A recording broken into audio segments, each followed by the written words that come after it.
There is zero cost to sit in the front row. The seats are not any more expensive.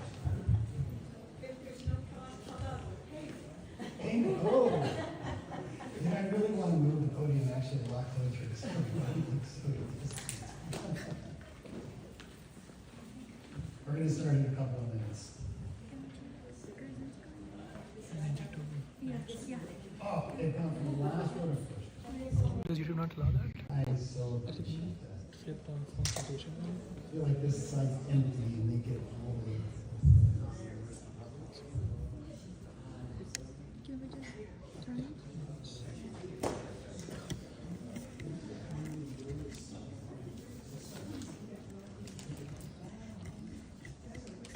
Everyone in the back, we're going to start in about a minute.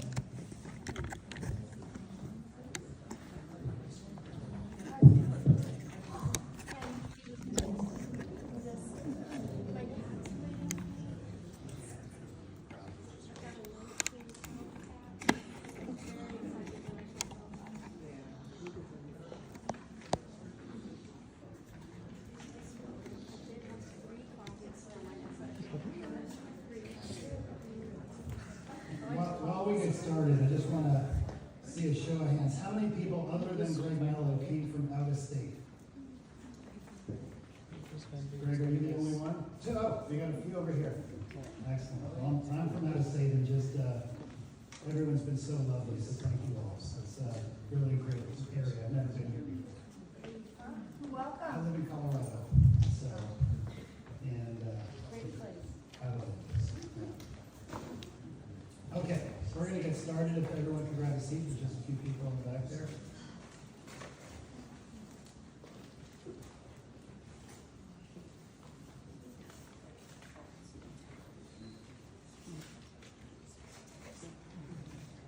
And I also want to say, as the funnel people get a seat, I went to the Ball Regional Park this morning for a run. What a gorgeous place that is. It is nice, isn't it? Oh, beautiful. Fog is lifting. In the summer, you can go out on just a little catapults, it's beautiful. It was great. Yeah, I was so happy. Gorgeous. Anyway, I think we should start. So, good evening, and I want to welcome everybody to this meeting. Tonight is a public hearing hosted by the National Nuclear Security Administration. The acronym you might have heard is NNSA, and they're a semi-autonomous agency within the United States Department of Energy. It's a pleasure for me to be here. My name is David Abelson, and I've been asked to moderate tonight's hearing. As background, I think this is important, I'm an independent consultant who, among other things, provides facilitation services to federal, state, and local governments. And for context, I have had no role in preparing the draft Programmatic Environmental Impact Statement for plutonium pit production. That's the subject of tonight's hearing, and I do not otherwise work on pit production matters. My responsibility tonight is threefold. It is to ensure the hearing is conducted respectfully, that each speaker receives the allotted time, and that comments are heard without interruption. So, before the presentation begins, let me explain the purpose for tonight's hearing. In compliance with the National Environmental Policy Act, NEPA is the acronym that you might have heard, and the requirements of the settlement agreement, NNSA has prepared a draft PEIS for plutonium pit production at multiple sites. The notice of availability was published by the Environmental Protection Agency in the Federal Register on April 17, 2026. And that notice began a 90-day public comment period. The public comment period closes at midnight on July 16, 2026. Now, earlier notices were posted on April 10, 2025, included an NNSA headquarters press release. Los Alamos National Lab issued notice via a system called Gov Delivery, and the Savannah River site published an environmental bulletin. Now, please note that tonight's comments portion of the hearing is being recorded for preparation of a transcript. And any responses to comments, including any revisions to the PEIS, will be included in the final PEIS. Now, here's tonight's agenda. Let me go over it. Might be a little hard to see from the audience there. So, presentation portion of the hearing is going to last approximately 30 minutes. Florence Tyndall, who's the manager of NNSA's Livermore field office, will provide opening remarks about the site mission and role of pit production in that mission. She'll be followed by Jade Fortner, who's from NNSA's Office of Plutonium Modernization in Washington, D.C. She's the NNSA NEPA document manager for this PEIS, and she will summarize the draft PEIS. Comments will begin after that presentation is complete. This hearing is scheduled to conclude at 8 p.m. and it is currently 5:33, so we have a lot of time. Now, tonight's meeting is a public hearing.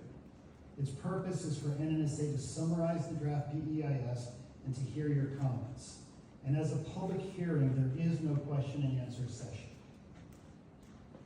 Now, in addition to Florence and to Jade, Kristen Doors, who is NNSA NEPA compliance officer, is also here to hear your public comments. And so Kristen's sitting up here in the front row with Florence and Jade. Once Jade has concluded her presentation, I will explain how to submit oral and written comments during this hearing through the end of the comment period. One thing to note, the slides are available online, the slides that Jade will be presenting. So please feel free to take any photographs you want of them, but also be aware that you can just go online after the meeting and download a much better version. So your choice. So let me pause there and let me introduce Florence Tyndall, who I just said is the manager of NNSA's Livermore field office.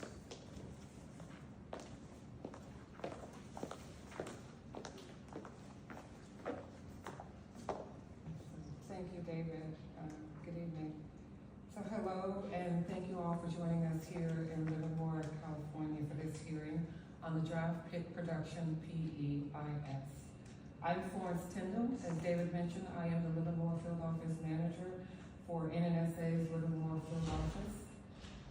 NEPA encourages the public participation in federal decision-making, and this is to help public officials make better, more informed decisions on projects that have the potential to impact the environment. We welcome your participation and we welcome your comment. At Livermore, our primary responsibility is to ensure the safety, the reliability, and the performance of the nation's nuclear weapons stockpile. However, Livermore's mission also addresses national and global risk related to nuclear proliferation, terrorism, and biosecurity. NNSA does not produce plutonium or pits for the stockpile at Livermore.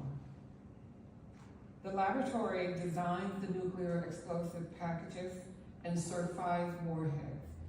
Right? They do that by relying on R&D experiments, simulation capabilities, and historical nuclear test information. Although the pit production PEIS analyzes alternatives for production at Llano and Savannah River, in compliance with the terms of the settlement agreement, we are hosting the PEIS hearing here in Livermore, California. I want to thank you again for joining us at this hearing, and I encourage your participation. We look forward to your comments. And now I'd like to turn it over to our presenter, Jade Fortner.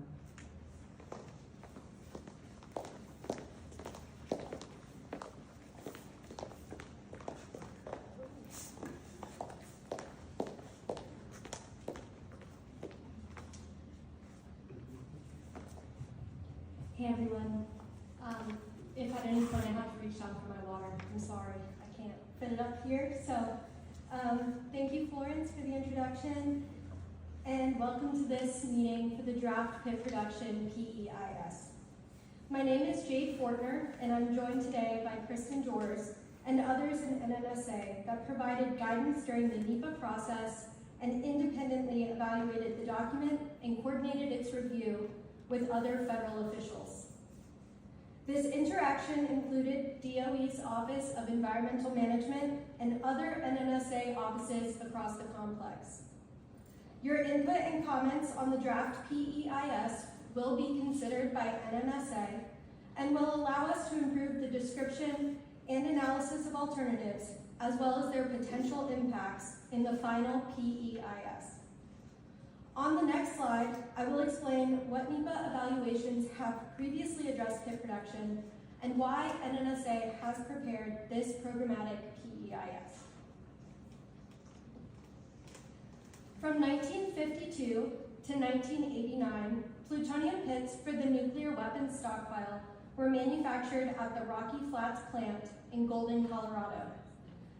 Since that production mission ended, DOE's NNSA has evaluated the pit production mission multiple times over the last 30 years. The reviews have included both programmatic and site-specific reviews and decisions for Los Alamos and the Savannah River site. As shown on this slide, site-specific reviews were prepared for pit production at Lanel in 1999, 2008, 2020, and also in the recently issued 2026 Lanel Site-Wide EIS, or SWICE. These reviews evaluated pit production up to 80 pits per year at Los Alamos. A site-specific review of pit production at SRS was finalized in 2020. That EIS evaluated production of 50 to 125 pits per year at the Savannah River site. NNSA has conducted programmatic NEPA reviews that included pit production in 1996 and in 2008. In 2019, NNSA prepared a supplement analysis on the 2008 PEIS, which evaluated the concurrent pit production at Lanel and SRS.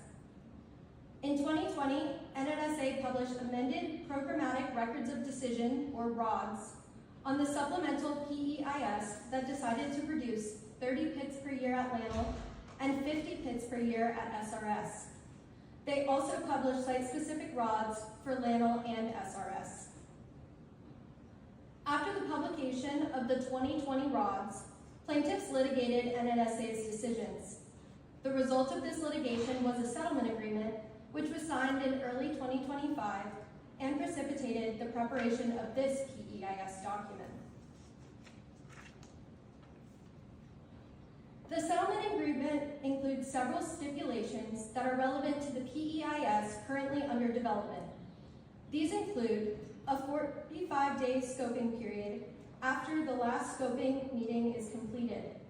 The scoping meetings were held online on May 27th and 28th of 2025. The scoping period ended on July 14th, 2025. The comment period on the draft PEIS started on April 17th and is required to be 90 days. This establishes July 16th as the last day to submit comments on this draft PEIS. This 90-day period is twice the statutory minimum for comment period duration. The agreement also identified the specific hearing locations as listed on this slide. NNSA is holding hearings in each of these 5 locations during the comment period. The agreement also stipulates that the final PEIS and ROD must be published within 2.5 years, in this case July of 2027, and until then, there are certain activities that are not allowed at the Savannah River site. For instance, NNSA cannot introduce special nuclear material into the main process building of SRPPF. They cannot install classified equipment into SRPPF or begin construction of the waste characterization lab. This graphic represents the current PEIS schedule milestones. We are currently in the 90-day review period for the draft PEIS.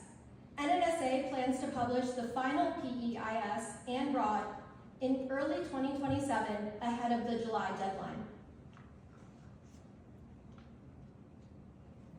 The main purpose of an EIS is to evaluate the potential impacts of a proposed action and its alternatives.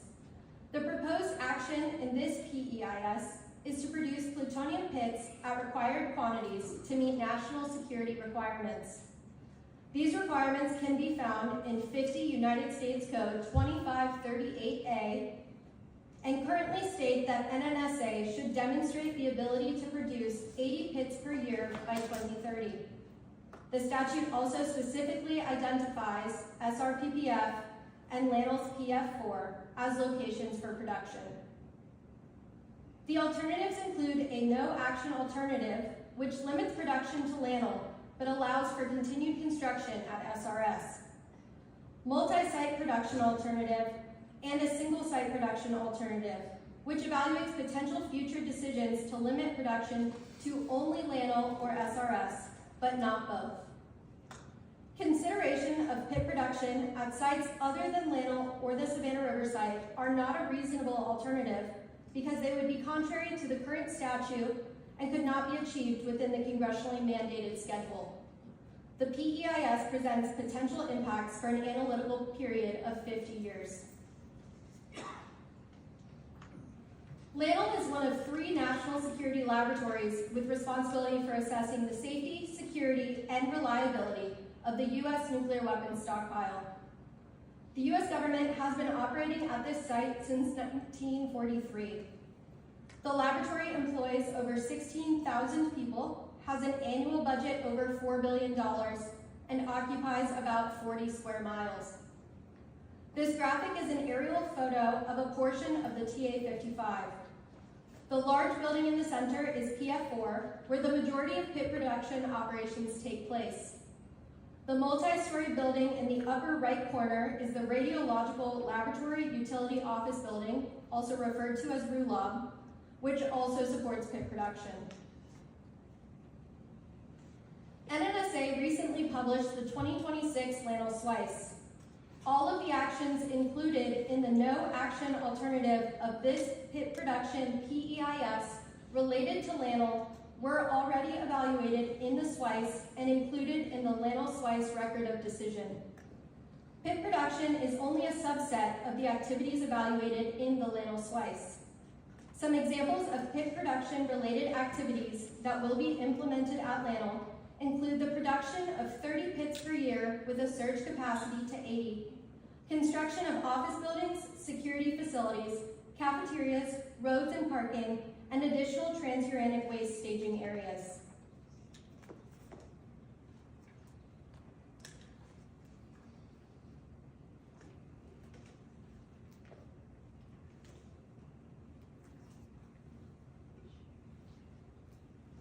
Construction of the Savannah River site was authorized in 1950 by President Truman. The site is an industrial complex responsible for supporting our nation's nuclear defense, preventing nuclear weapon proliferation, environmental stewardship and cleanup, waste management, and disposition of nuclear materials. Examples of NNSA's production missions at SRS include tritium operations and extraction, preparing for pit production, and surplus material disposition. SRS employs over 13,000 federal and contractor staff with an annual budget just under $4 billion. SRS is over 310 square miles and is mostly wooded. The graphic shown on the slide depicts the layout of the SRPPF complex in F area, one of the industrialized areas in the center of SRS. F area is located over 6 miles from the western site boundary of the Savannah River. NNSA published the SRS pit production EIS and subsequent ROD in 2020. The ROD supports repurposing the mixed oxide fuel fabrication facility into SRPPF and the construction of several support facilities in F area. As mentioned previously, the construction at SRS is ongoing and is evaluated as part of the no action alternative of this PEIS. Although operations of the facilities cannot begin until after a ROD on this PEIS in accordance with our settlement agreement. This slide identifies the environmental resource areas that are analyzed in the PEIS. These resources were also addressed in the 2026 LANL SWICE and the 2020 SRS pit production EIS. The current NEPA statute and DOE's NEPA implementing procedures include a page limit for EISs. The PEIS complies with this page limit. Chapter 4 of the PEIS includes separate actions for each resource impacts for LANL and SRS. It also includes a section that provides complex-wide impacts that could be additive for multi-site concurrent pit production. These impacts primarily focus on transportation and waste management. To define the no action alternative, NNSA has selected those actions that have been approved and included in previous records of decision. At Lanel, this includes upgrading PF4, additional offices, cafeterias, security facilities, and training centers, true waste storage areas, and production of at least 30 pits per year with a surge capacity up to 80 pits per year. The no-action alternative at SRS includes the construction of the facilities described in the 2020 EIS. NNSA cannot bring special nuclear material into SRPPF or construct specified support facilities until after a ROD is published on this PEIS. Therefore, these activities have not been included in the no-action alternative. Under the multi-site alternative, NNSA would produce pits concurrently at Lanel and SRS. At Lanel, pit production is assumed to range from 10 to 80 pits per year, and at SRS, the PEIS evaluates production of 50 to 125 pits per year. At the maximum annual production rates analyzed, NNSA could produce a total from both sites of up to 205 pits per year. Analyzing a range of pit production capacities provides flexibility in the event that pit production requirements change. The PEIS analyzes a single-site alternative in the event that multi-site production is no longer needed or desired in the future. For example, funding constraints might force NNSA to produce pits at a single site. A single-site alternative at Lanel would be the same as the no-action alternative. A single-site alternative at SRS assumes the production of 50 to 125 pits per year only at SRS, with minimal pit production at Lanel. With pit production only at SRS, NNSA would not produce pits for the stockpile at Lanel, but would maintain the existing Lanel pit production capability in standby. In this mode, Lanel would produce a minimal number of pits, for example 10 per year, to maintain production competencies. Plutonium research and development, surveillance, testing, and other plutonium missions would continue at Lanel as these activities are independent of pit production.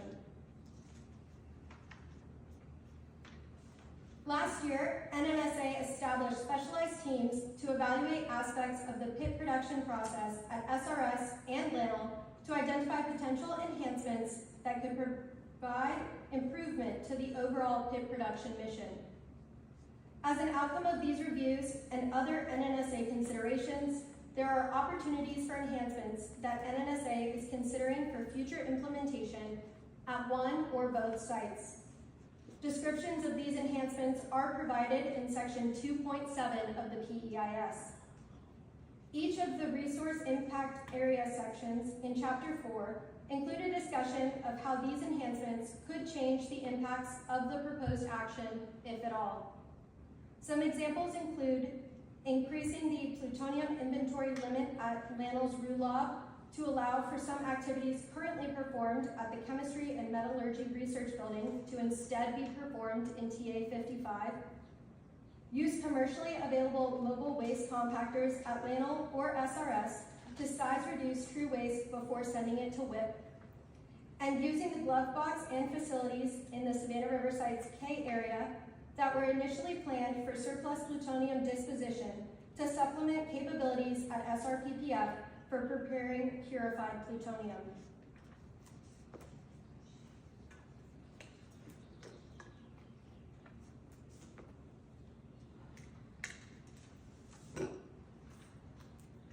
These next two slides provide a broad overview of potential impacts and a comparison between the two sites.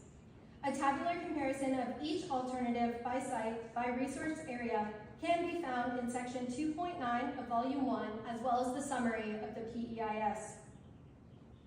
The permanent land development dedicated to pit production at Lanel and SRS is similar in that both sites require about 70 acres of facilities and infrastructure. The air pollutant emissions would be similar for both sites and well below the de minimis standards. The potential radiological air emissions would be very small for both sites and would contribute much less than 1% of current radiological releases at LANL and SRS. From a workforce standpoint, construction activities at SRS would be higher in the short term than at LANL. However, both sites would potentially add over 2,000 operational workers. Radiological transportation of nuclear materials and waste would use the nation's highways. Even at the highest production rates, transportation impacts on crews and the public along the transportation routes would be relatively small. For instance, incident-free transportation would add less than 1% of additional annual risk of a latent cancer fatality in the public population. The additional accident risk, taking into account the probability of a severe accident, would statistically represent about 1 fatality every 33,000 years.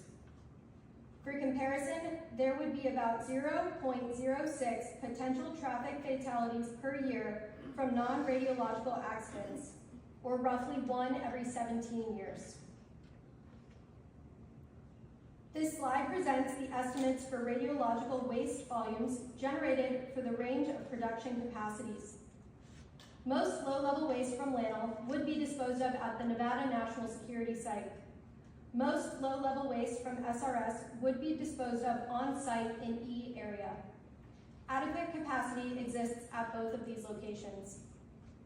Most mixed waste would be disposed of at a licensed commercial disposal facility.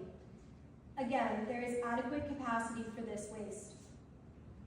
True waste is disposed of only at the Waste Isolation Pilot Plant in New Mexico. WIP is permitted under the WIP Land Withdrawal Act with volumetric and radioactivity limits.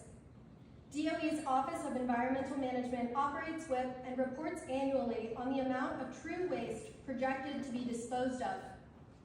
For operations meeting the current pit production statute of 80 pits per year, the amount of true waste generated could be disposed of within the current volume limit. Ultimately, as pit production proceeds, whether at a single or multiple production sites, NNSA and DOE-EM would continue to monitor annual projections for future true waste generation related to pit production and complex-wide. DOE's NNSA would take proactive measures to stay within the existing limits established at WIP. An example of these measures could include waste compaction. If in the future, DOE determined that further regulatory actions for true waste disposal would be required, additional NEPA would be conducted. For human health impacts from normal operations, the PEIS demonstrates that doses to the off-site public would be very small increase to the current annual reported exposure to the maximally exposed individual, or MEI on the slide, and the collective population within 50 miles. In fact, the addition would be less than 1%. The PEIS presents potential accidents that could occur at both sites and the potential increase in accident risk. Accident risks to the population at both sites are very small, and the higher risk values from SRS would be within a population of over 1 million people within 50 miles of the Savannah River site. The PEIS also discusses potential intentional destructive acts. Section 4.3 of the PEIS presents the potential for impacts from operations at one site to be additive or combined with impacts of operation at the other, if operating concurrently. In most cases, these impacts would not be additive. For instance, the noise impacts at LANL would not be adding to the potential noise impacts at the Savannah River site. However, because transportation of radiological materials as well as waste would use the nation's highways, and some may be received of at the same locations, along the same roads, those impacts may be additive. Additionally, because these wastes may be disposed of at the same location, the impacts related to waste disposal capacity could also be additive. The PEIS addresses these potential impacts. This concludes my presentation about the draft PEIS. I will now turn control of the hearing back over to David, and I'd like to thank you all for your time and for being here. and also share a reminder that the presentation is available online. Thank you. Thank you, Florence, and thank you, Jade. So that concludes the presentation portion for tonight's hearing. And now we're going to start the public comment session. The NNSA officials who are sitting here in the front row tonight are here to listen. Comments may be submitted several ways. First, oral comments from the podium tonight. You can also submit written comments at the table where you signed in. There's a form there. You can add your comment there. You can also, written comments can be submitted at a later date via email. And if you look up on the screen there, you'll see the email is pitpeis@nnsa.doe.gov, or you can use the U.S. mail, which is also up there on the website. And this information is also found on the DOE NEPA website. Comments must be postmarked or submitted by midnight on July 16th, 2026 to be considered in preparation for the final PEIS. I have been told, and it is so stated on the DOE NEPA website, that late comments will be considered to the extent practicable. All comments, whether oral or written, will receive equal consideration. Now please be advised that your entire comments, including any personally identifiable information, may become publicly available.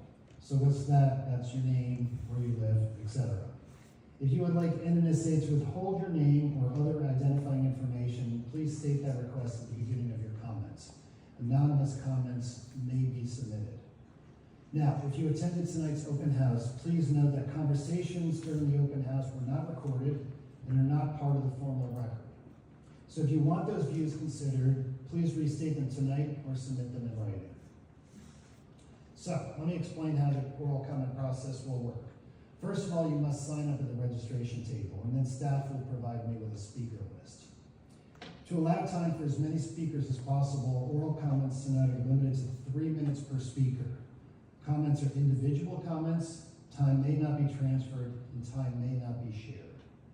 3 minutes we recognize as brief.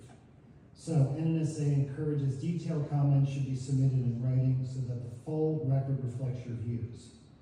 Now, if time remains tonight after the first round of speakers have been heard, additional comments may be accepted, and if we get there, I'll explain that process. It's basically the same that I just explained. Sign up, and then we'll go first, come first serve. Sean, who's here in the front of the room, he will have time cards to display during your remarks. He will let you know when it's 30 seconds remaining and then when time is up. If you continue speaking after 3 minutes, I will ask you to conclude and move to the next speaker. Speakers will be called on in the order in which they signed up. And we'll hear as many speakers as we can until 8 p.m., which is the advertised end point for this meeting. What I'm going to do is I'm going to call 2 or 3 names at a time so that you know your time is approaching. When it's your turn to speak, please come to the podium. Begin by stating your name and spelling your name in any organization that you officially represent. Your 3 minutes will begin once you have provided that information. NNSA asks that the comments address the analysis contained in the draft PEIS. Now, we recognize that many attendees hold many strong views about pit production and nuclear weapons generally, and this hearing exists to provide your comments to NSA regarding the draft PEIS. So my job is to manage the hearing to ensure everyone has the opportunity to comment in an orderly and in a respectful setting.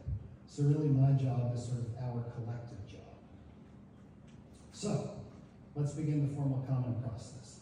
The federal official hosting tonight's hearing is Florence Tyndall, who you met already. Before I call the first names, are there any questions about tonight's comments process? And I'm just specifically asking about the process we're going to follow tonight. None? No questions about it? Yes, please. Did you say earlier that if the end of all the signups and we're not yet at 8 o'clock, you might reopen them again for further? Correct. Yeah, we will assess at that time. We'll see what time it is. We'll see if there's people who still want to speak. It's not fixed in stone exactly how much time we would allow for that. But yes, that is our intention. Thank you. Anybody else? Okay. So, I have the first list. I don't know if there's another partial list at the table or not. in this city? There is. Okay, so I'll start on this. I'll get the other names, and we will go from there. So, and I apologize in advance if I mispronounce your name. Please correct me. But I apologize in advance. Okay, so the first three are Mary Leah Kelly, Greg Mello, and Rain Gordon. So, Mary Leah, please. And I'm going to ask everybody, if you're coming from this side, go that side of the speaker. You're going to use that one in there. Oh, you want me to go? Yeah, just go around there. Just even though this is taped, I want to make sure we're as safe as possible. Certainly.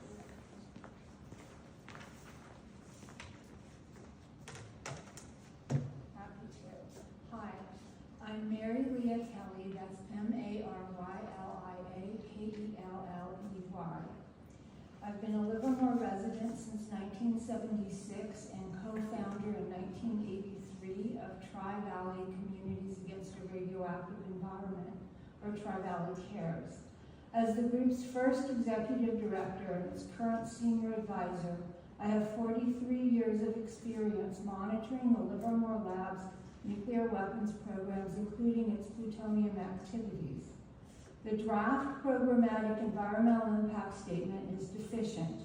For one thing, it's not at all programmatic. NNSA's pit production plan requires multiple sites, including Livermore Lab. The PEIS notes that Livermore Lab is important to the NNSA's pit production plans, and then fails to analyze Livermore's actual roles in the plans or its potential environmental hazards. I'll summarize 3 PEIS failures in my short 3 minutes. 1, Livermore Lab has already proven that it cannot keep weapons usable quantities of plutonium safe. The lab went through a scheduled force-on-force security drill in 2008 to test the security of the weapons usable amounts of plutonium it had in the main plutonium facility, Building 332. The drill was conducted by the Department of Energy's Office of Health, Safety, and Security as part of a 7-week audit of the lab's security. The mock attack by DOE personnel was not a surprise to the lab, although a real terrorist attack would be. Still, the mock terrorists were able to obtain the plutonium they sought and hold their ground long enough to detonate a dirty bomb. Additionally, a DOE team successfully took some of the plutonium away where it could be detonated elsewhere if it were a real terrorist attack. This is how Livermore Lab lost its Category 1-2 security and why the lab has only been able to use smaller amounts of plutonium in experiments until now. It is a complete abdication of true environmental review for the PEIS to ignore Livermore Lab's massive security failure. The plan for pit production involves Livermore Lab increasing its plutonium activities and to use much larger quantities of plutonium in multiple pit-related experiments, not only in the main plutonium facility, but also in the shake and bake facility, Building 334. This was proven unsafe in the past, so why should these activities go forward now and in the absence of a thoroughgoing analysis of dangers? In short, Livermore Lab should not increase its plutonium usage. 2, Livermore Lab has already proven that the more plutonium it uses, the more it suffers plutonium accidents, spills, releases, and fires. To cite a few examples, plutonium has been found on fire in a leaking glove box in Building 332, in soils outside of Building 332 due to a different glove box accident. I'm going to have to ask you to wrap it up, please. All right, let me finish this and I will hand in number 3 written, if I might, 30 seconds. In soils near the lab's attorney's offices, in an off-site air monitor to the east of Livermore Lab, in sludge at our city sewage treatment plant due to a major Livermore Lab spill, and in 3 city parks, including Big Trees Park, to the west of Livermore Lab where my kids used to play. If past is prologue, increased plutonium use at Livermore Lab will mean more accidents and releases in our future. This should not be allowed to happen. I will turn in a written copy both for transcription and to finish this, and I will submit much more detailed written comments. Thank you very much. Or maybe I'll finish it later. Greg Mello, and then Wayne Gordon, and then Anushka Raj. I hope I got that right. My name is Greg Mello. I'm the director of the Los Alamos Study Group in Albuquerque, New Mexico. We will post these oral comments and other written comments on our website at lasg.org. Also have a copy over there on the chair.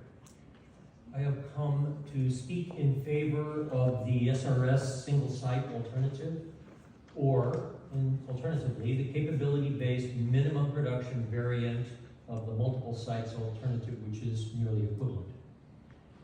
This alternative would provide enough flexibility and capacity to fulfill all of NSA's pit production needs, assuming a nuclear arsenal of the present size or smaller, with the minimum possible financial impact, environmental impact, and nuclear production. In every alternative NNSA analyzes in this draft PEIS, an adequate SRPPF would be built. We agree that there are no reasonable pit production alternatives that do not involve the timely completion and startup of SRPPF. For those who have spoken so eloquently about the need for nuclear disarmament, a goal for which we in the study group have worked for 40 years, choosing this alternative would delay quantity pit production and the portion of the new arms race that relies upon it for at least 9 years, which is the maximum available in the real world. Conversely, those seeking LANL-only production are, not necessarily here, but are making a number of consequential misjudgments, the result of which is to maximize, not minimize, pit production. We believe that these parties have played into the hands of congressional hawks and pork barrel interests.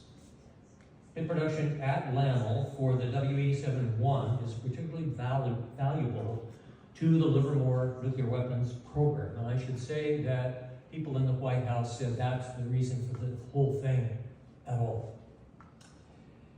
And it drives increased plutonium emissions to the Livermore Building 332. The all-LANL alternative is neither legal nor physically possible. LANL alone cannot maintain any realistically foreseeable arsenal. LANL's pit facilities are neither adequate, enduring, or adequately supported by infrastructure on and off the site. DoD and Congress are not going to choose unilateral disarmament. We must seek this assiduously in other ways. So if LANL hosts a pit factory, SRS must also build and operate one.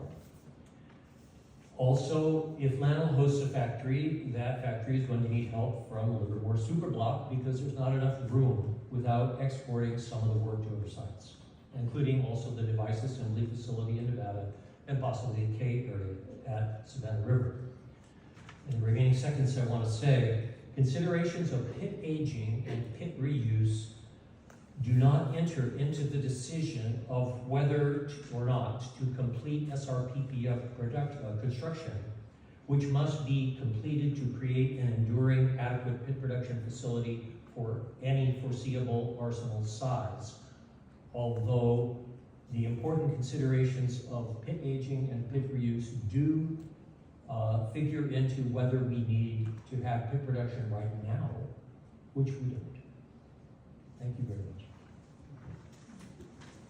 Wayne Gordon, Anushka Raj, and then Paragnath Mittal. I apologize if I got the names incorrect.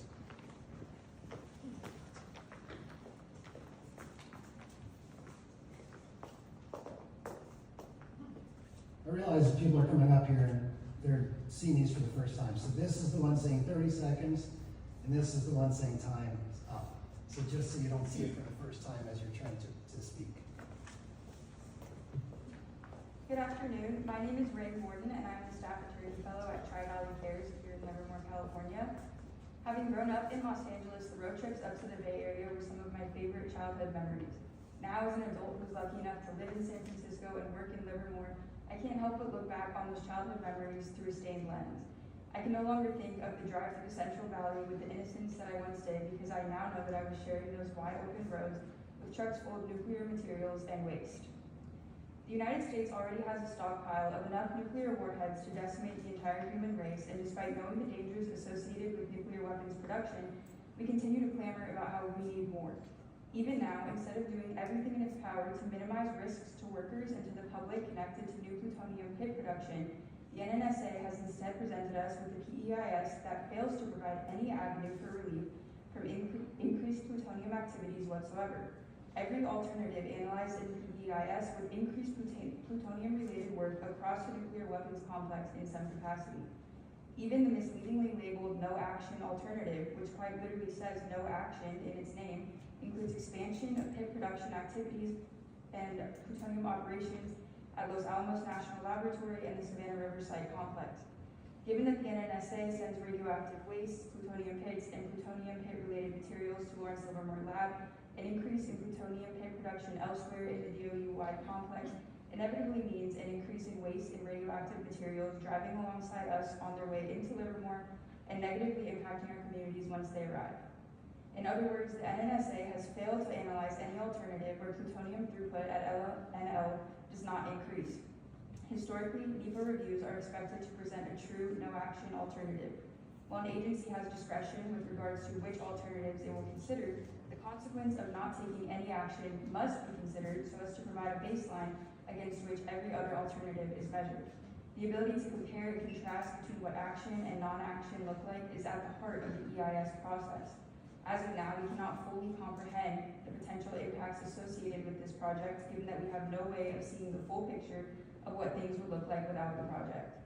As such, the public is entitled to an alternative that considers abstention from pursuing the increased plutonium pit production project altogether. A no-action alternative does not mean this is what would happen if we only did a little bit of the project. It means this is what would happen if we did not do the project at all. In this instance, the public has been deprived of a baseline against which to weigh the harmful effects of the proposed action. This PEIS seems to take the perspective that increased pit production is some divine imminent thing that has to happen in the United States, so much so that even considering the possibility of an action is impossible. It doesn't have to happen, and the public deserves to, at the very least, see an alternative of what it would look like if we didn't increase pit production and add to our already massive stockpile that has the capacity to end human civilization in its entirety. I urge NNSA to revise this PEIS to include a genuine, no-action alternative that does not increase plutonium throughput at LLNL or elsewhere in the nuclear weapons complex. Thank you for your time.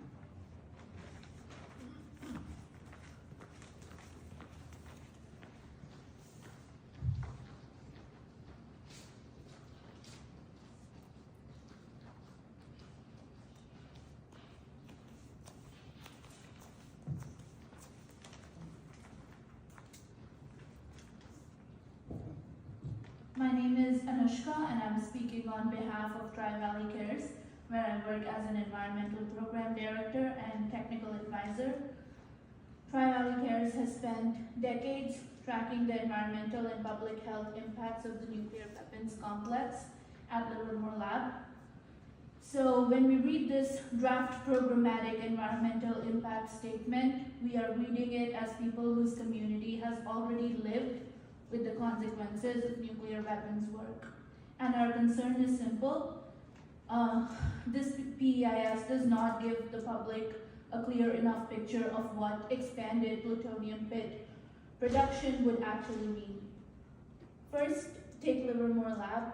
The draft PEIS says Lawrence Livermore is not directly involved in pit production, but then in the same document, it says Livermore is essential to the nuclear security enterprise and that LLNL will receive plutonium coupons from production sites for research and certification. So which is it? If plutonium connected to pit production is coming to our community is a part of the program. We deserve a Livermore specific analysis, one that actually tells us whether pit-related work will increase waste, worker exposure, transportation through our neighborhoods, or emergency response demands. Right now, we're left guessing, and that is not acceptable. The Livermore lab is not a clean slate. It's a Superfund site, including contamination in soil and groundwater. Cleanup here has been underway for decades, and contamination still remains. Cleanup goals have repeatedly been delayed, and completion is still years away.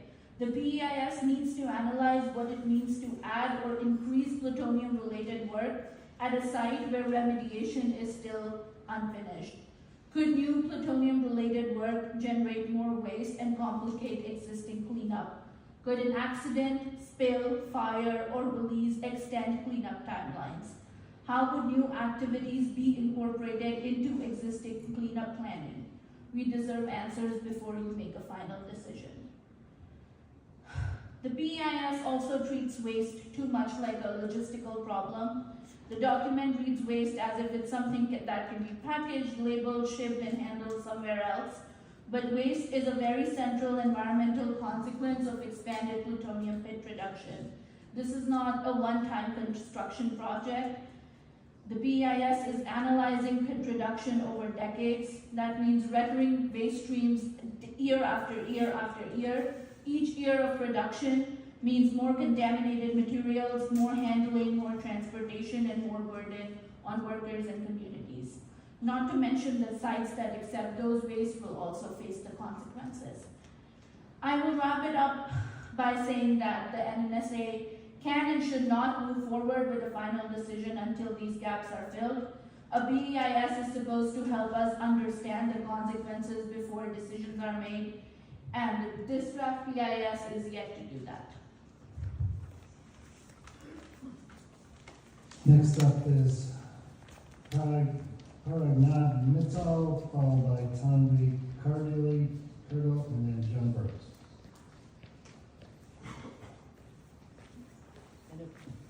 If people could, let me just remind people to also spell your name after you state it. Please. And I apologize if I mispronounced your name. That's right. Good evening. My name is Parangat. It's spelled P-A-R-A-N-G-A-T. I am an engineer working in tech in the Bay Area. And I am of this firm belief that any advancement of technology should not come at the cost of human life and our environment.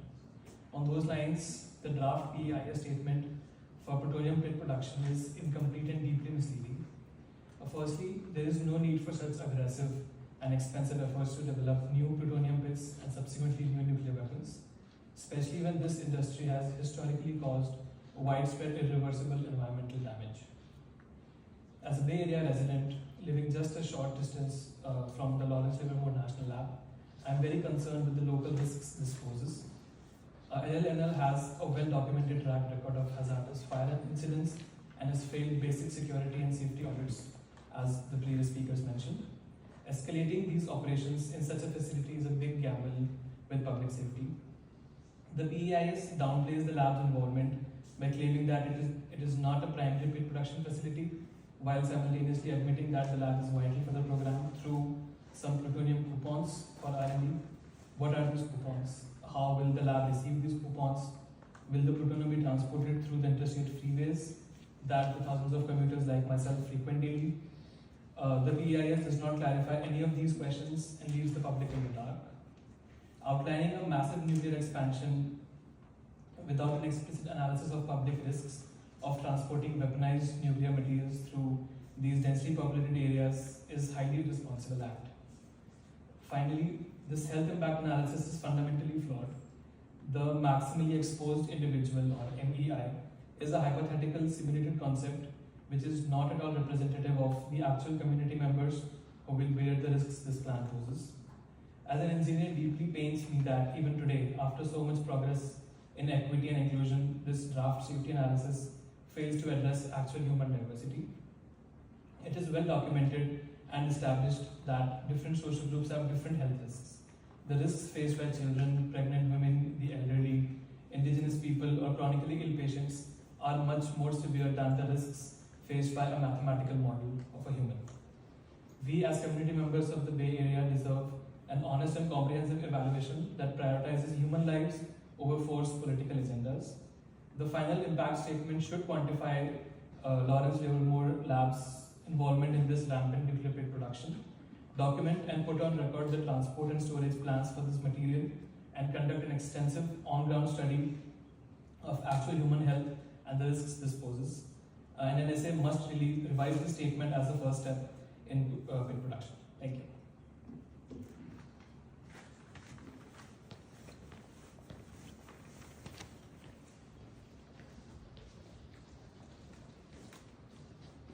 Next up is Tanvi Carly, followed by John Burrows, and then Jackie Abasso. Hi, my name is Tanvi Cardile, that's Tanvikardile, and I'm the Nuclear Policy Program Director at Tri-Valley Cares. I'm really lucky to have grown up here in wine country in nearby Pleasanton, and I'm here today to express my concerns about the draft PEIS's deficiencies, specifically when it comes to proliferation. New plutonium pit production violates Article 6 of the Non-Proliferation Treaty, which states each of the parties to the treaty undertakes to pursue negotiations in good faith on effective measures relating to the cessation of the nuclear arms race at an early date and to nuclear disarmament, and on a treaty on general and complete disarmament under strict and effective international control. The draft PEIS claims NNSA's stockpile stewardship program is consistent with U.S. non-proliferation commitments and treaty obligations, as it preserves credibility in the U.S. nuclear stockpile, removing incentives within non-nuclear weapon states whose security relies on the U.S. nuclear deterrent to develop their own nuclear weapons. However, if the U.S. is ramping up pit production, what is to stop other nuclear arms states from doing the same, further exacerbating a nuclear arms race?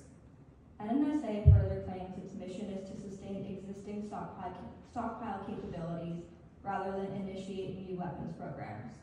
However, this new plutonium pit capacity will be used in new warheads, the W87-1 and W93. Developing new nuclear weapons designs encourages our adversaries to do the same, creating proliferation. Also, new plutonium pit capacity will allow for future nuclear weapons programs such as the W80-5 to be developed with the new pit design, thereby facilitating additional proliferation. With a whole new generation of new U.S. nuclear weapons that will extend the stockpile, others will do the same. This investment is counter to non-proliferation efforts. Also, funding in fiscal year 2027's budget for future new nuclear weapons designs, including the nuclear bunker buster to hit deep geological targets, will likely also need new plutonium pits and will broaden potential use scenarios of our nuclear stockpile. Proliferating.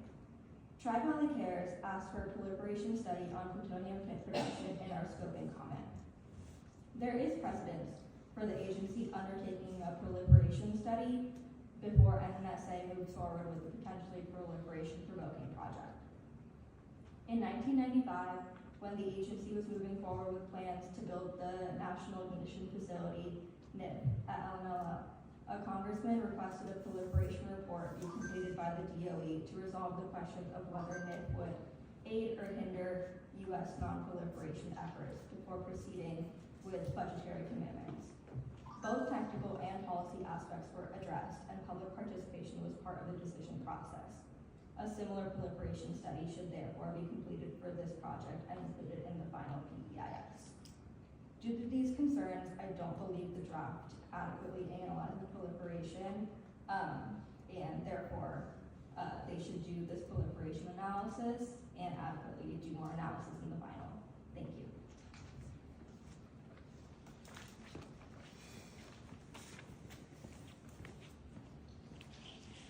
John Burrows, followed by Jackie Cavasso, and then Dylan Spalding and Patricia Howell, excuse me, my apologies. I'm John Burrows, Senior Analyst, Wellness Committee on Nuclear Policy, New York, but I'm now living here in the Bay Area. It's BURROUGHS. Wellness Committee on Nuclear Policy and Western States Legal Foundation submitted a written scoping comment in July 2025. It begins, quote, the PEIS should assess a true no-action alternative in which there would be no plutonium pit production. It goes on, in the context of a long-duration, nationwide program with major security and environmental dimensions, a programmatic review encompassing a true no-action alternative would inform whole of government decision-making and reflect an intent to comply with U.S. international obligations. The draft PAS, however, includes only a so-called no-action alternative, which is a continuation of the status quo, planned pit production at Los Alamos Lab, and some activity preparing for pit production at SRS as well. The draft PIS in no way reflects the legal arguments we made in our comment, both concerning national and international law. We stand by them. I have just returned from observing the first 2 weeks of a 4-week-long review of the Non-Proliferation Treaty of the United Nations in New York. A U.S. representative told the conference, quote, President Trump has repeatedly expressed his desire to see a world with fewer nuclear weapons and to move further to the goal of eventual worldwide elimination. Those are our marching orders. That's why we have proposed multilateral strategic stability and arms control. We provided detailed proposals to Russia and China and among the P5 on possible initial steps, including on transparency, risk reduction, and nuclear testing. On an optimistic, forward-looking note, we are encouraged our Russian and Chinese colleagues have shown some willingness to engage on these topics, but this is only the beginning. Under NPT Article 6, all nuclear weapon states must engage in good faith on negotiations on arms control and disarmament to avoid an arms race. That's the end of the quote. So if the U.S. And other nuclear armed states, in particular China and Russia, in accordance with NPT Article 6, take a negotiated path to the global elimination of nuclear weapons in the foreseeable future, there will be no need, perceived or real, for plutonium pit production. The negotiation of the abolition of nuclear arms is a legal obligation of extraordinary practical and moral importance. The PAS should not assume non-compliance with the obligation. Congress and the Department of Defense may change the requirements for pit production, and environmental review that includes an alternative of no pit production would inform decisions about such changes. Thank you. Jackie, then Dylan, then Patricia.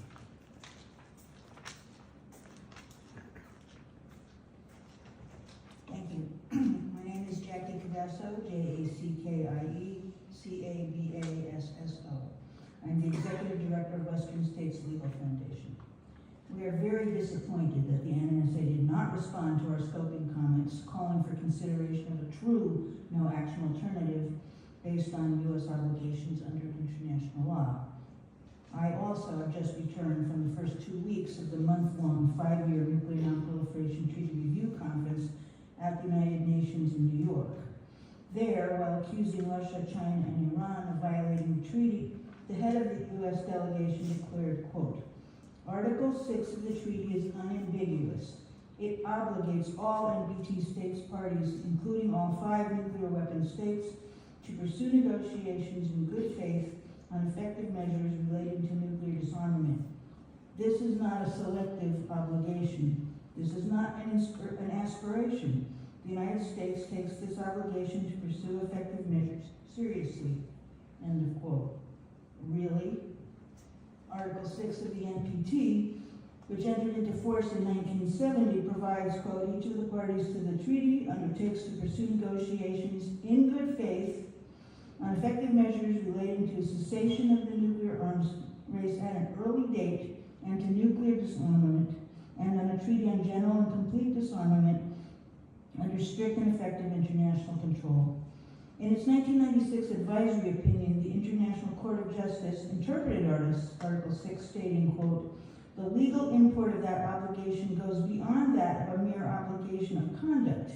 The obligation involved here is an obligation to achieve a precise result, nuclear disarmament in all its aspects, by adopting a particular course of conduct, namely the pursuit of negotiations in the matter in good faith," end quote. In a unanimous conclusion, the court stated, quote, "There exists an obligation to pursue in good faith and bring to a conclusion negotiations leading to nuclear disarmament in all its aspects under strict and effective international control." 26 years ago, at the 2000 NPT Review Conference, the United States and all other NPT parties agreed by consensus to an outcome document which pledged, quote, "an unequivocal undertaking by the nuclear weapon states to accomplish the total elimination of their nuclear arsenals leading to nuclear disarmament, in which all states parties are committed under Article 6, end quote. That undertaking is in harmony with the court's analysis of Article 6. It was repeated in the outcome document of the 2010 NPT Review Conference. Other commitments made in the 2000 outcome document and incorporated in the 2010 consensus document include, these are all quotes, the engagement as soon as possible of all the nuclear weapon states in the process leading to the total elimination of their nuclear weapons, further efforts by the nuclear weapon states to reduce their nuclear arsenals unilaterally, a diminishing role for nuclear weapons in security policies to modernize the risk that these weapons will ever be used and to facilitate the process of their total elimination, the principle of irreversibility to apply to nuclear disarmament, nuclear and other related arms control and reduction measures." I have 2 sentences. Please. Making plans to produce at least 80 new plutonium pits per year by 2030 is antithetical to the principle of irreversibility and flies in the face of all of these obligations. We call on the NNSA to go back to the drawing board and revise the draft PEIS to include a true no-action alternative. Thank you. Dylan Spalding, Patricia Howe, Felicia Zemek,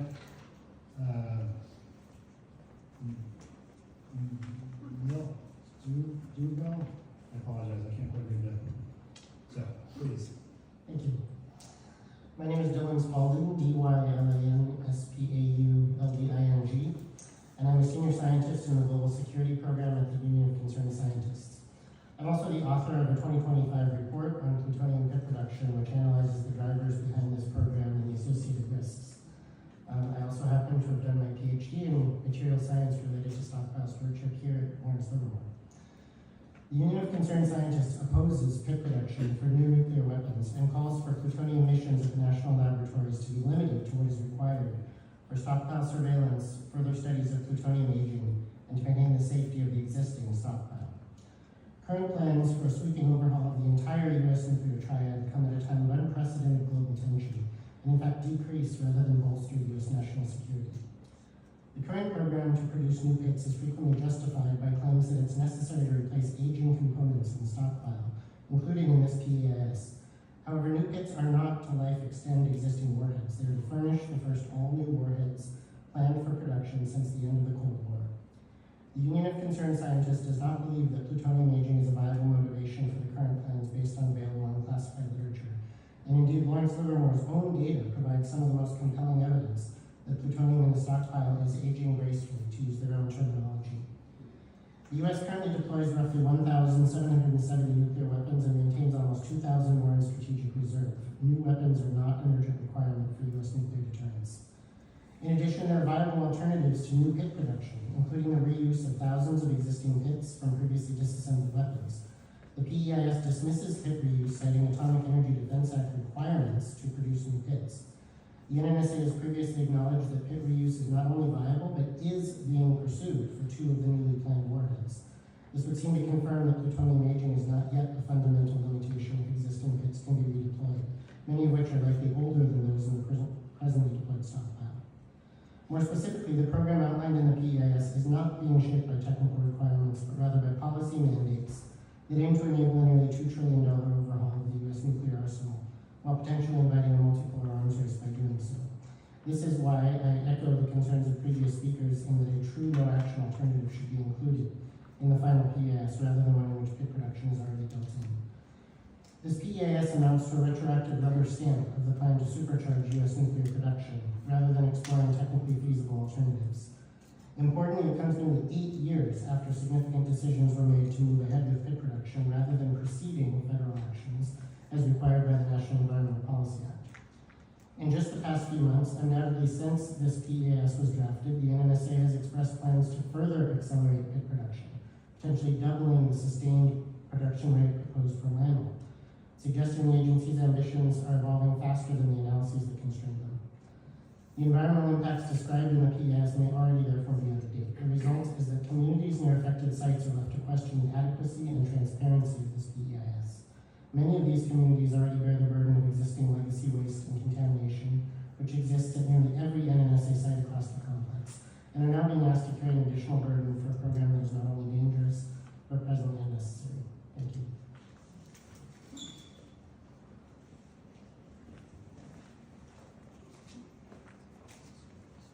And as Patricia comes to the microphone, just be aware there's, if anybody needs some water, there's, they put out a canister and some glasses or some plastic cups by the front door over there by the posters. Hi, I'm Patricia Howell. I'm a director on the board for Tri-Valley Cares. I'm a mother, a grandmother, and I have property. My home is in Tracy, California, over the hill.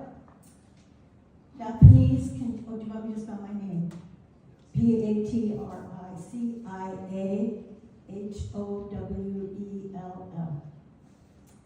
Japanese continue to suffer health consequences from the radioactive contamination from August 1945.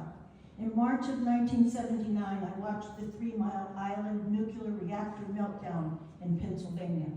In April of 1986, I watched the horror as the people of Ukraine was devastated by the Chernobyl disaster. The Fukushima nuclear power plant disaster in Japan was just 15 years ago, March 2011. These accidents were never planned by scientists nor by governments. Plutonium pit production has been ordered by the federal government to produce 80 new plutonium pits per year. Our national lab scientists have offered no evidence that the nation's thousands of surplus pits are anywhere near the end of their service. Plutonium radioactive life is 24,000 years. These plutonium pits are currently not at risk of failure, nor are they presenting safety or security concerns, according to the Union of Concerned Scientists. The planned production facilities in Savannah Riverside and at the Los Alamos National Laboratory are going to cost us billions of dollars, take an inordinate amount of time to build, where cost overrides will occur.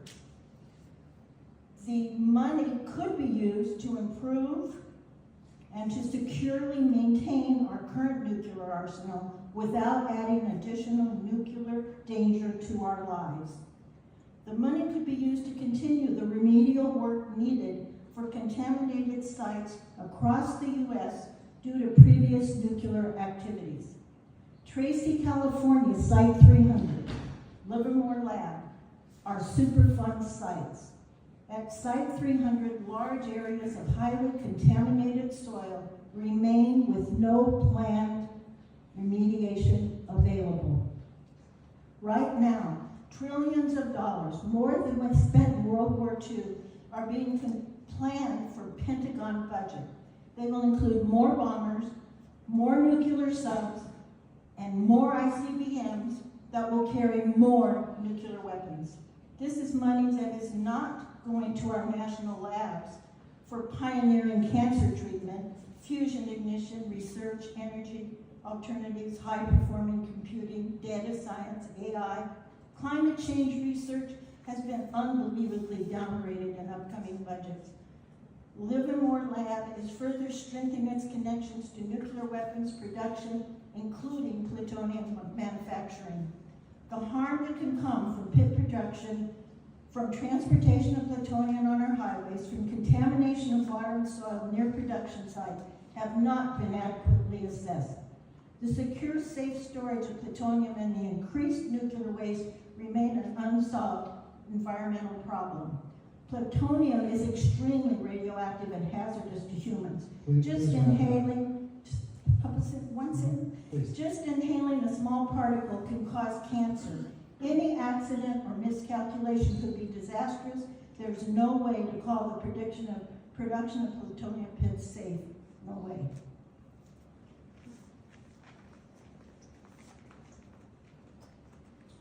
Felicia Zemek, Ronald, Ann Henny, and then Reverend Grant Bigwell.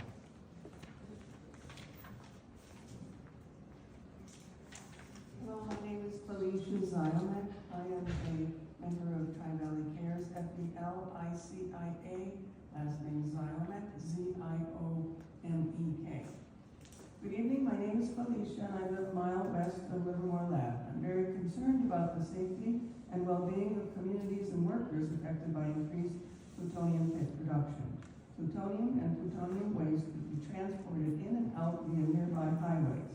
Accidents often happen on nearby highways. Plutonium could be released. Accidents and releases have occurred. Plutonium has been found in soil near Livermore Lab's main plutonium facility and in nearby city parks, including Big Trees Park to the west of the lab. The PEIS should include the transportation risks of plutonium shipments into the lab and the associated increase in radioactive shipments out of the lab. In a scheduled security drill in 2008, mock terrorists gained entry to the plutonium area at Livermore Lab, obtained simulated nuclear material, and kept it long enough to detonate a simulated nuclear dirty bomb. The mock terrorists removed some simulated nuclear material, demonstrating it could be transported and detonated elsewhere. As a result of the failed drills, Livermore Lab was downgraded to a security Category 3 facility, and plutonium stored at Livermore Lab was significantly reduced. Now, NNSA wants to increase it back up to Category 2. Can the security drills of 2008 be reenacted, along with new upgraded security drills testing for other potential scenarios? Will the results of the drills be made public? Can the drills be performed before the weapons-grade plutonium is increased? The environmental impact statement doesn't list the total amount of plutonium to be stored and tested at the lab, the activities currently allowed, and experiments that would be allowed with the higher plutonium security class. No potential accident scenarios, impacts on workers, the public, and the environment. No mention of how thousands of nearby residents would be alerted about a leak, serious accident, or unintentional act. No mention about evacuation routes for employees and residents. The impact statement should assess the environmental impact of all locations participating in pit production, but it only assesses Los Alamos and Savannah River. There's no completed, independent, peer-reviewed scientific study that proves the existing plutonium pits are not usable. The 10-year National Plutonium Aging Research Program study won't end until 2030. New plutonium pit production is unnecessary. The NNSA and DOE should consider an option where no pits are produced. A no-action alternative should be analyzed that explores using lab's supercomputing technology to fulfill the agency's need without using plutonium. Thank you.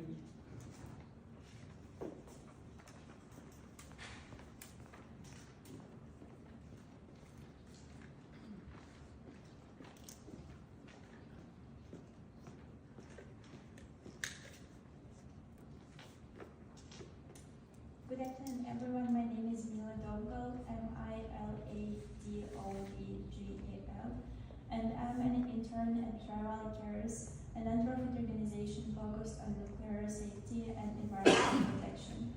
Today I want to speak about the danger of transporting plutonium pits and other radioactive materials across the country. The Programmatic environmental impact statement repeatedly refers to these shipments as secure shipments. But this language can make the transportation process routine and harmless. when in reality it involves some of the most dangerous materials on Earth. Plutonium is extremely toxic. Even microscopic amount can be deadly if inhaled or absorbed into the body. The risks are not limited to workers in nuclear facilities. They also affect communities located near transportation roads, storage sites, and labs. The proposed peat production system would require constant interstate transportation of radioactive materials. The PEIS provides very little detail about how these materials would actually move through communities. For example, the document does not clearly explain how often shipments would occur, what roads trucks would take, what specific materials would be transported, or how nearby communities would be protected in the event of accident or security failure.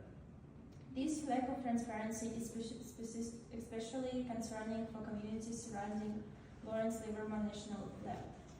The PIS claims that Lawrence Livermore National Lab is not directly involved in peat production activities. However, in the same document, Lawrence Livermore National Lab identified as a destination for radioactive waste, plutonium pits, and peat-related materials used for testing, evaluation, and disposal.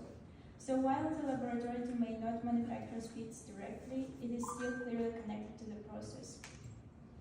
Plutonium already shoots in and out of Lawrence Livermore National Lab for experiments and peat-related activities, but the PIS doesn't clearly answer a critical question. Will expanded plutonium peat work at Livermore Lab create even more radioactive waste? And where exactly will that waste go? Will it be transported through our communities, stored near civilian populations, sent to other facilities already burned by radioactivity contamination? These are questions the public deserves answers to before expansion moves forward. Another issue is the inconsistent reporting of shipment numbers. In one section, the PIEIS states that Los Alamos National Lab handles between 200 and 500 waste shipments per year. Later, it separately mentioned hundreds of additional radioactive and off-site waste shipments. By separating these categories instead of analyzing the total cumulative impact, the document minimizes the true scale of transportation risks. Public health impacts must be analyzed honestly and using the best available science. Communities deserve transparency about the risk associated with transporting and handling plutonium over the entire life cycle, from production to disposal. Thank you so much.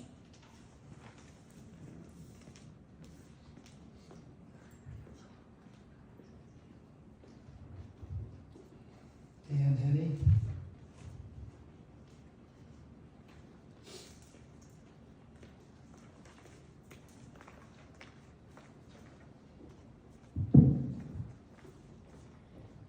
Good evening. My name is Ann Henney, A-N-N-E-H-E-N-N-Y. I'm here proudly representing the San Francisco and East Bay branches of Women's International League for Peace and Freedom, or WILF, which has been working worldwide since 1915 for real peace, human rights, and protecting our planet. In grade school, I learned about the global nuclear arms race, and with a child's honesty, I understood that nuclear weapons cannot make us safe or bring lasting peace. In college, I traveled to Hiroshima and met atomic bombing survivors. Later, I went to the United Nations in New York and Geneva on a peace internship to study non-proliferation and multilateral disarmament negotiations which continue to this day. Here are WILF's main comments on the PEIS. First, purpose and need. The proposed pit production is not needed. New pits would escalate, not reduce nuclear stockpiles and risks. The Union of Concerned Scientists reported in May 2025 that the U.S. has enough plutonium pits stockpiled to maintain the safety and reliability of its existing arsenal. So new pits would be used in new generation nuclear weapons. This leads us in the wrong direction, making our world less secure. Second, alternatives. The PEIS does not provide a reasonable range of alternatives as required by law. The PES fails to analyze a true no-action alternative, that is, a no new plutonium pit production alternative. Absent that baseline information, how can the public possibly know or measure the potential impacts of new plutonium pit production? They cannot. To meet the letter and spirit of the law, a genuine no-action alternative analysis must be provided. Third, impacts. The draft PEIS does not adequately analyze the impacts at all sites involved in pit production. For Livermore specifically, the PEIS must clearly disclose the quantities of pit production support related work, including any new or increased radioactive or mixed hazardous or liquid waste. Workers and families in our region deserve to know all of that risks, including worst case accident scenarios, and how much radioactive material and waste might be transported through our communities. Nuclear deterrence only works until it does not. We cannot build real peace by continuing to invest precious resources that are desperately needed to meet human needs, in weapons of mass destruction. The world needs nuclear disarmament, not more nuclear weapons. Thank you for the opportunity to comment.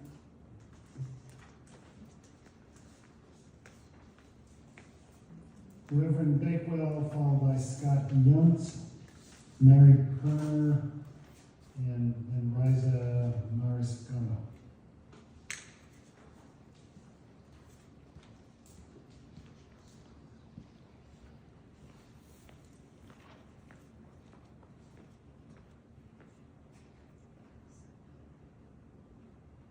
Did you need the spelling of my name? Or? Yes, please. Okay. It's Grant Bakewell, B-A-K-E-W-E-L-L, first name Grant, G-R-A-N-T. And I live in Sacramento, California. Good evening. I am Grant Bakewell, retired mission priest and now associate at Trinity Cathedral in Sacramento. As Pope Leo has reminded all of us of Jesus' words, "Blessed are the peacemakers," may I begin with this brief prayer from my own Episcopal tradition. O God, you have made of one blood all the peoples of the earth, and sent your blessed Son to preach peace to those who are far off and to those who are near. Grant that people everywhere may seek after you and find you. Bring the nations into your fold. Pour out your Spirit upon all flesh and hasten the coming of your kingdom. Through Jesus Christ our Lord. Amen. Every gun that is made, every warship launched, every rocket fired signifies in the final sense a theft from those who hunger and are not fed, those who are cold and not clothed.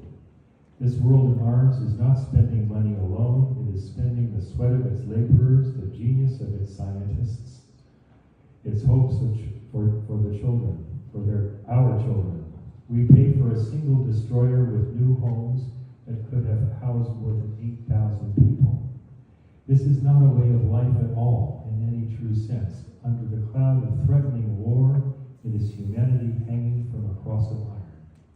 President Dwight David Eisenhower, April 16, 1953. A nation that continues year after year to spend more money on military defense than on programs of social uplift is approaching spiritual death. We still have a choice today: nonviolent coexistence or violent co-annihilation. Martin Luther King, April 4, 1967. And as we've heard several times already, each party undertakes to pursue negotiations in good faith on effective measures relating to the cessation of the nuclear arms race at an early date. To nuclear disarmament, and on a treaty on general and complete disarmament under strict and effective international control. Again, Article 6 of the Nuclear Non-Proliferation Treaty entered into force in 1970. Dear friends, I beg of you, I plead to you, as daily I pray for you, your children, our children, and all future generations, and this fragile earth, our highland home. Before the doomsday clock draws even closer to less than a minute to midnight, before more Native American uranium miners, Livermore Los Alamos lab scientists, security officers, lowly janitors and custodians, Superfund cleanup crews, Livermore and Savannah River residents and employees, Nevada test site downwinders, Micronesian islanders, South Pacific sea life, suburban streams and aquifers, and the hopes of many of God's people for safe schools and streets, affordable housing, health care, and a living wage. Before all this gets even worse, under the demonic dream of ever more robust and lethal weapons of mass civilian destruction, halt. Enough of this. Stop this costly, dangerous, absurd plan to develop new plutonium pits for new nuclear weapons. For the love of God, just say no.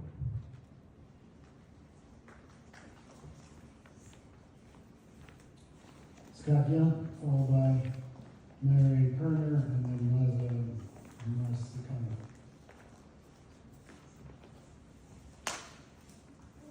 I'm Scott Yunt, the Executive Director at Tri-Valley Communities Against a Radioactive Environment. My name is spelled SCOTTYUNDT.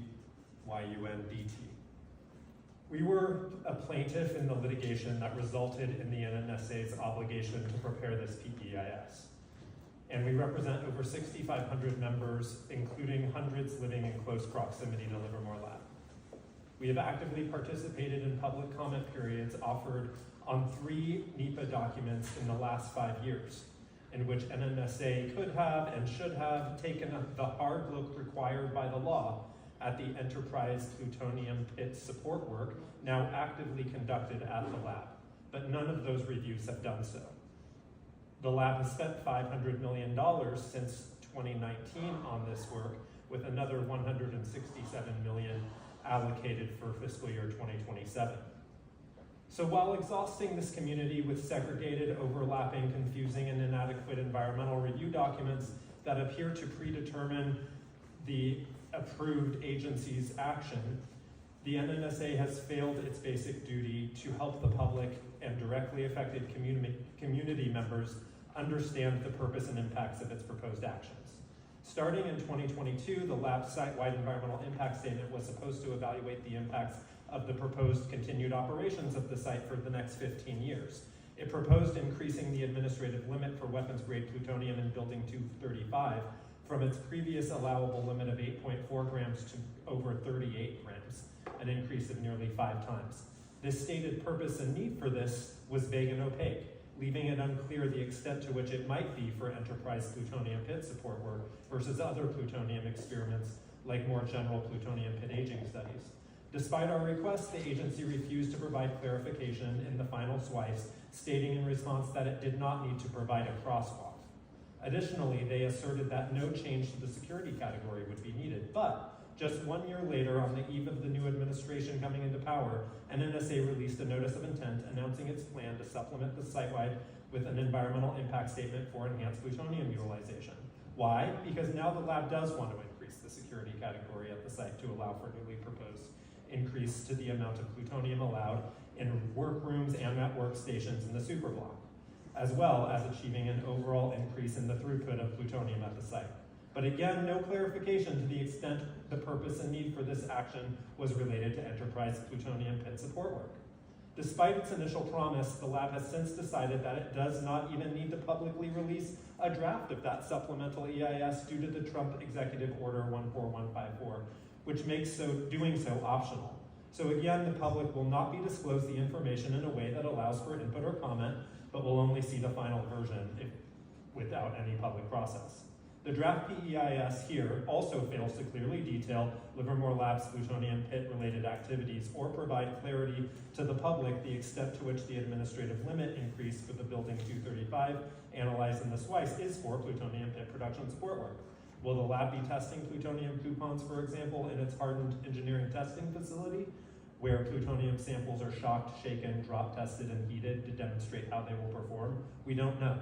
Are the environmental and human health impacts possible from its pit-related activities to the surrounding Livermore community? We don't know. Please wrap it up. Okay.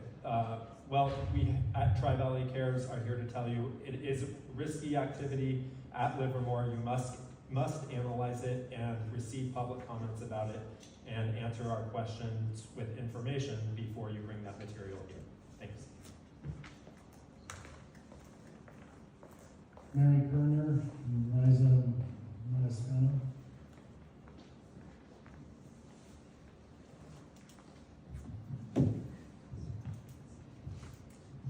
Good afternoon. My name is Mary Perner, M-A-R-Y, P as in Paul, E-R, N as in Nancy, E-R. I am a Livermore resident since 1987, and I live about a mile west of Livermore Laboratory and have done so for the past 21 years. In the process of being so close to the lab, I have become hyper-aware of many of the things that are going on at the lab, and it causes me great concern. I was born about a year after Hiroshima, Nagasaki. And in school, we would have drills where we would hide under our desks as little kids. And it was a parochial school, and then one of the nuns instructed us to keep ourselves in the state of grace at all times, because who knows when we might ascend into heaven. And some of those messages have stayed with me my entire life. And excuse me, I'm using my cell phone. And, okay. Because I'm so close to the lab, I have a sense of some of the environmental issues that are going on at the lab. One of my neighbors, a lab employee, was getting YIPA benefits for multiple cancers. A friend, her granddaughter is one of my former students, tutoring students, used to play in, we called it Plutonium Park or Big Trees Park, ended up with cancer up and down her legs now that she's in her 20s. So I am sort of sensitive to some of the things that are going on there. Some of what I have to say will be a little bit repetitive as to what a couple of other people have said, but I'll go ahead and just do it anyway. So in 2012, the lab lowered its security category and de-inventoried its special nuclear material, which included getting rid of the bomb-usable quantities of plutonium. It did this in part because of security concerns at the site and the security drill failures, which I remember well. In 2008, a major exercise saw attackers breach the superblock, which houses plutonium, triggering concerns about the facility's ability to withstand real attacks. They had these jeeps with guns running around the lab, and the guns shot bullets up to a mile away. I was a mile away. And the superblock houses plutonium, triggering concerns about the okay, I did that. All of the conditions triggering these concerns persist and will only be increased with more plutonium entering and exiting the site. The PEIS fails to explain how the NNSA and the lab now plan to safely increase plutonium throughout. This is at least in part for enterprise plutonium pit support work. The subject of the draft PEIS, it should be revised to include this information and re-released for public comment. Thank you.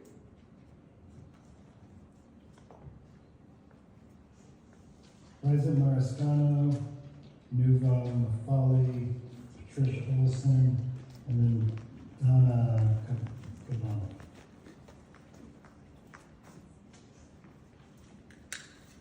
Hi, my name is Liza Mariscano, R-A-I-Z-A-M-A-R-C-I-S-C-A-N-O. And I lived in Livermore since 2000, and my daughters were born and raised here, and now they're 15 and 19 years old. Livermore is our home. This is a community where I raise my children, and honestly, I never imagined I would be in a meeting like this, worried about contamination and increased plutonium work in our city. What concerns me the most is the health and safety of our community. This plan talks about increasing plutonium activity, but it does not clearly explain the long-term health impact for the people who live here. It does not really address worst-case accident scenarios or what could happen in the event of fire, transportation accident, or contamination even involving the plutonium. As a matter, this really concerns me. I also worry because the Livermore lab and Site 300 are already history of environmental contamination. These are already Superfund sites, and I believe the focus should be fully cleaning and protecting the community, not increasing dangerous nuclear-related activities without clear answers about our safety. Another thing that concerns me is the impact on workers and family. More than 3,200 former Livermore Labs workers have filed claims related to radiation and toxic chemical exposure. Nationwide, more than 140,000 workers across the nuclear complex have filed similar claims. This history matters. We cannot pretend these risks are only theoretical because real people are actually suffering all the consequences of their health. I'm also concerned that this document does not seriously analyze a true no-action alternative. From what I understand, there are already more than 15,000 existing plutonium pits in storage in Texas that might still be available for reuse. So why are we rushing into producing more without fully examining alternatives first? I also think families deserve transparency about transportation and waste.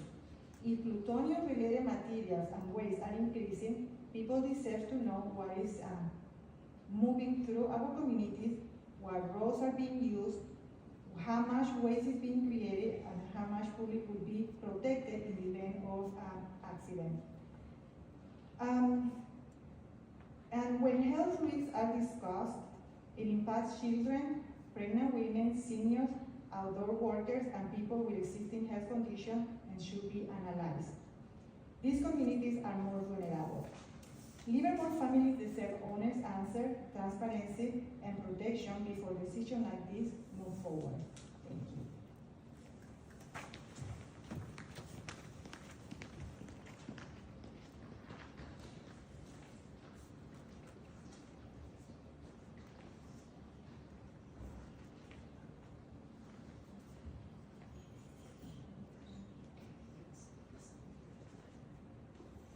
Hello, I'm Nuha Maflahi, spelled Nuhamaflahi. I'm an intern with the nonprofit Tri-Valley Cares who is here today, but more than that, I'm a Livermore resident who is deeply concerned for her community. I've lived here in Livermore for 6.5 years, and one of the reasons I love it here is because I always feel safe. But this plan to produce more plutonium pits, a plan that Livermore Lab is directly involved in, takes away that safety for me and my community. It has been proven time and time again that plutonium is dangerous, even in microscopic amounts. Despite the risks, the Department of Energy and NNSA failed to analyze and disclose this in the draft PEIS, how its plan to produce more plutonium pits would support work happening in Livermore Lab would affect public safety and the environment surrounding the lab. For example, the draft PEIS analyzes the potential health risks for adult men as the maximum exposed individual in its hazard analyses, but doesn't analyze the potential risks for women and children. Studies have shown that women and children are more susceptible to the effects of radiation. This is especially concerning when you consider that Livermore is a town mainly made up of families. So despite the fact that Livermore Lab is surrounded by residential areas, the NNSA hasn't looked into the health risks posed to many of the directly affected people who live in those areas from its increased plutonium use at the lab. I'm also concerned with the fact that the draft PEIS doesn't properly discuss the potential safety risks at Livermore Lab's plutonium facility, where plutonium support work is being done. The facility, which is close to Livermore residents, has had a history of incidents including plutonium fires, leaks, and accidental release of plutonium into sewers.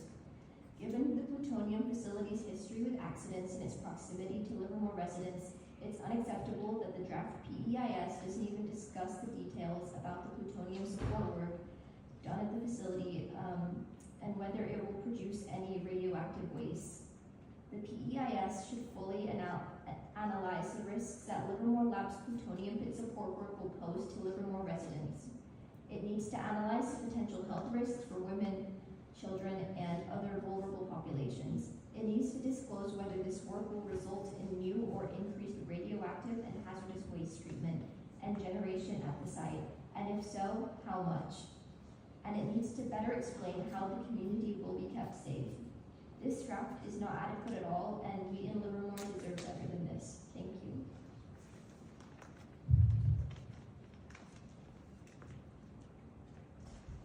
Patricia Olson and then Donna. So as Patricia comes to the microphone, I just want to go back to the question that Reverend Bakewell asked about second set of comments. There will be time tonight. I will explain the process once we're through our next two commenters, but I just wanted to give you a heads up that there will be that opportunity. So please proceed. Patricia Olson, O-L-S-O-N. I worked with lab employees, lab families, and community groups to put pressure on Congress to provide a bill for compensation for the sick nuclear workers from on-the-job exposures. When that bill was passed, the same group in Livermore pressured to get a resource center for lab employees to help them apply for that compensation. We were told the lab was not a dirty lab by the lab, and it was unnecessary, but we said that hundreds of employees were sick and that many had already died. Senator Feinstein shared our concern and was a catalyst for getting the appropriation for the resource center for Livermore.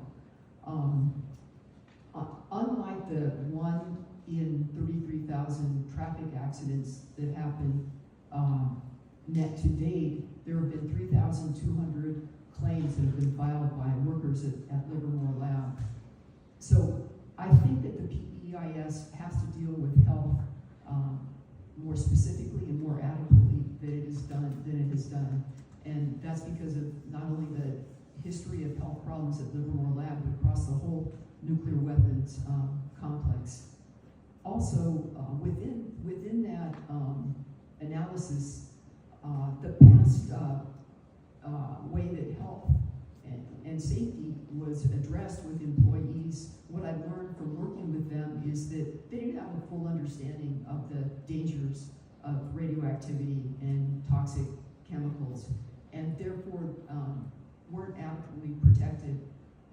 And in addition to that, some of their safety equipment didn't work properly, whether it was the badge, and they didn't feel the empowerment to get that taken care of in any way.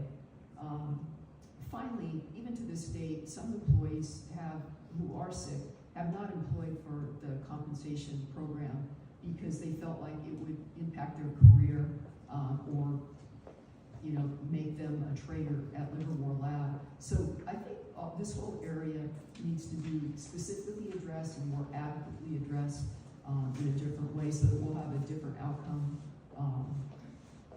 particularly with the increased plutonium work and increased dangers that brings to Livermore Lab, as well as the other two labs, the other two complexes where this is even more so involved.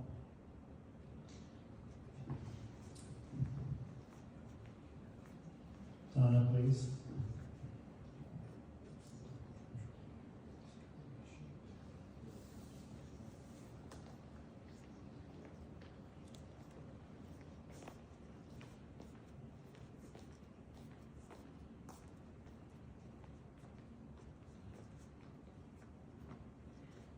Good evening, Donna Caban, D-O-N-N-A, C-A, B as in boy, A-N-N-E, Livermore resident. Please answer yes or no.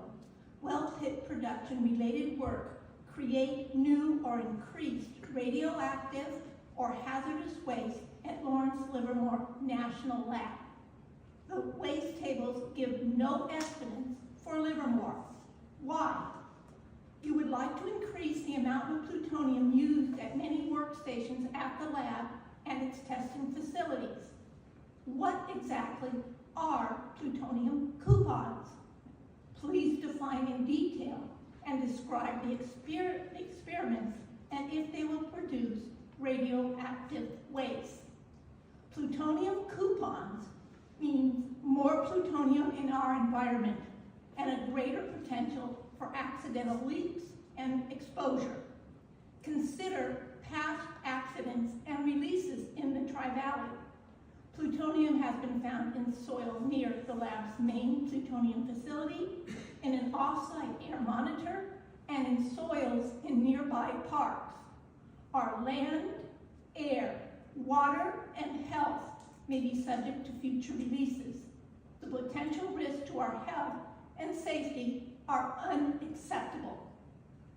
Increased amounts of plutonium and plutonium waste would be transported in and out of the lab via Highways 84, I-580, and 680, which are lined with large populations residing along these routes.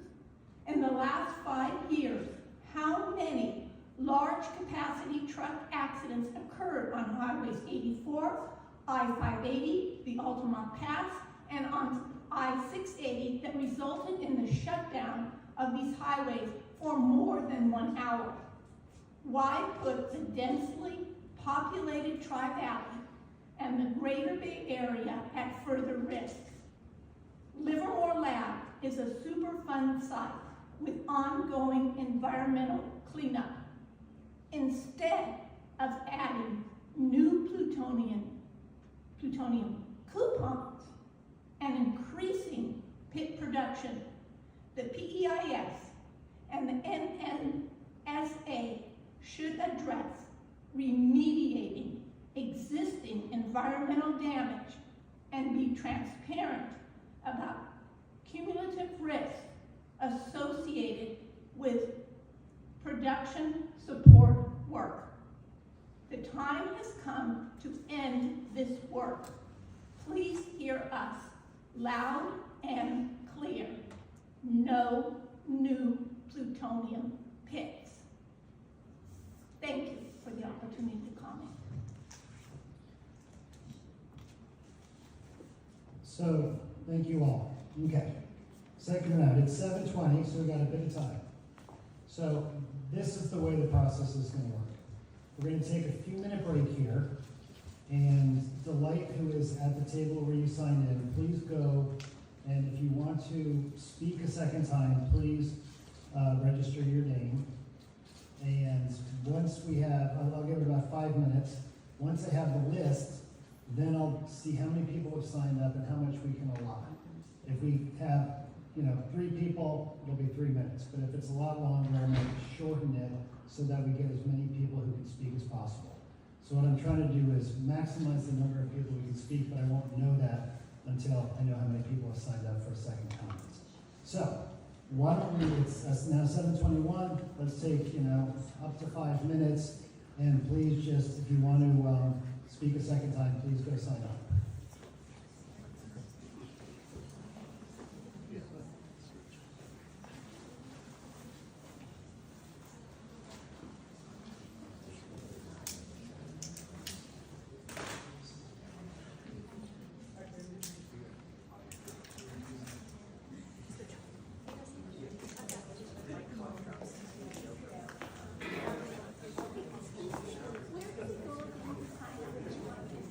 Where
Okay, why don't we take our seats? We're going to get restarted.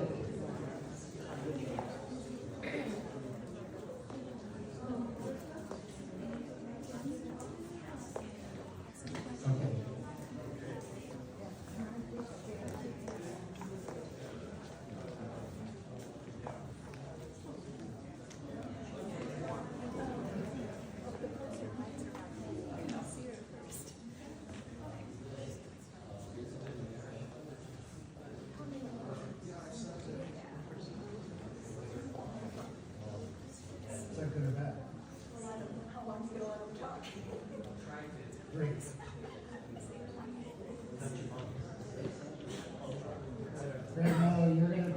Greg, you're gonna be first, John Boris, you're second, and then Scott, you're third.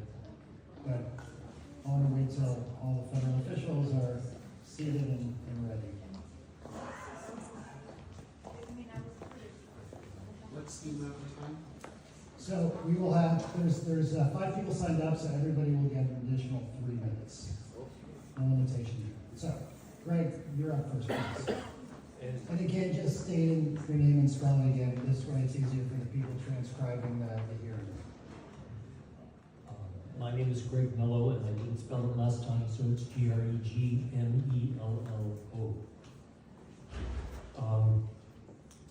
I wanted just to concur with all those comments that were made about the non-proliferation treaty. There has never been in my lifetime a less NPT compliant moment. And we really have to think carefully that the pit production plan right now is indeed, of course, it's not for sustainment of the present arsenal at all. It is for different and new weapons. And as Dylan pointed out, the aspiration level for pit production at Los Alamos has been doubled this year, a few days after the New START treaty expired on February 11th. That's when it happened. Not the treaty, but the changed aspiration. And with that in mind, I think we need to look at what we can do to stop pit production. So taking seriously the aspiration expressed by so many that we don't need to have any pit production. Well, where is pit production taking place? It's taking place at Los Alamos National Laboratory. It is not taking place anywhere else. All the people who are opposing pit production and who want a true no-action alternative, to the extent that includes no pit production, should be opposing the pit production which is occurring right now in our working lifetimes, and which is being proposed and now conducted by the Trump administration for the purpose of adding new and different nuclear weapons. The goal is to have these in the hands of the nuclear warfighters during the Trump administration, by 2027 if possible. And I've heard this from them.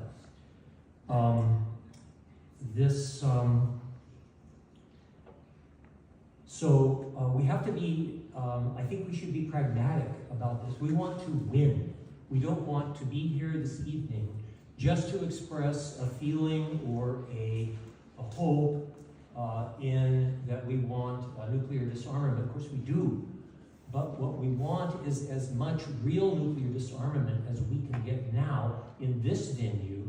And then also, we want to work assiduously in other venues, at the United Nations and in direct citizen diplomacy, and whatever we can do to bring real peace and overcome this almost psychotic level of Russophobia and Sinophobia, which permeates Congress and permeates the upper levels of this administration, so we can bring an end to these truly insane policies.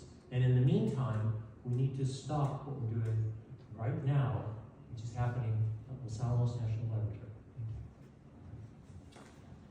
John, and then Scott.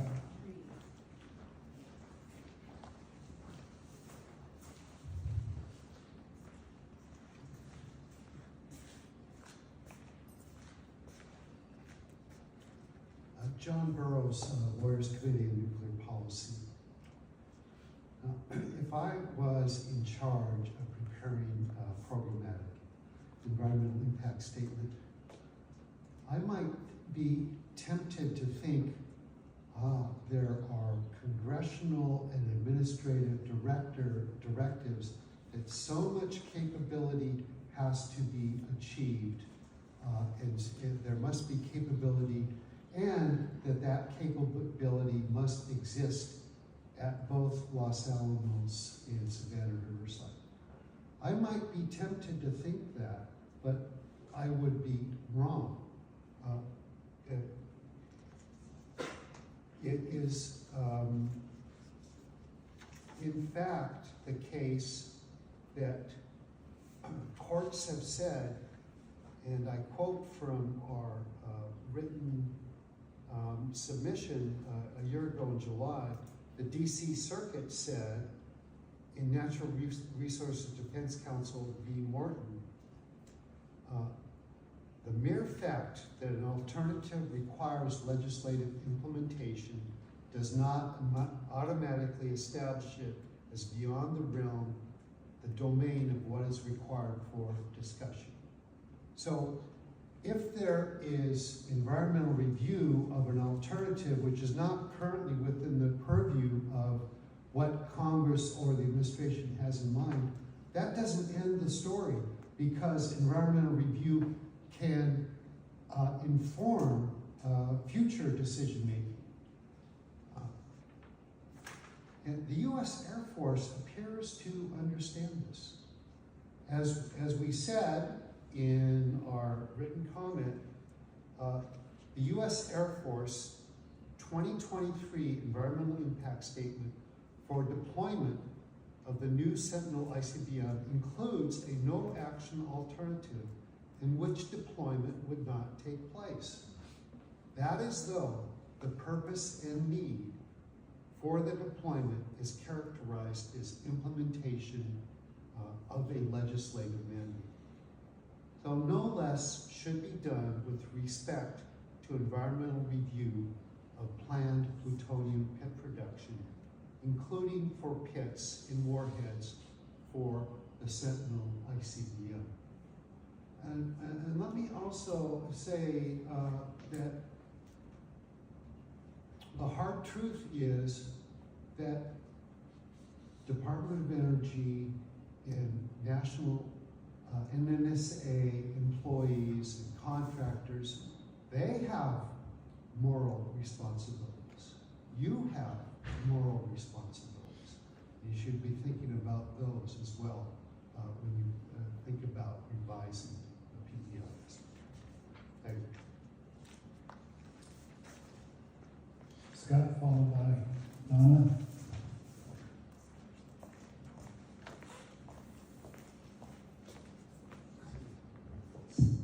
Scott Yunt again, YUNGT, Executive Director at Tri-Valley Cares.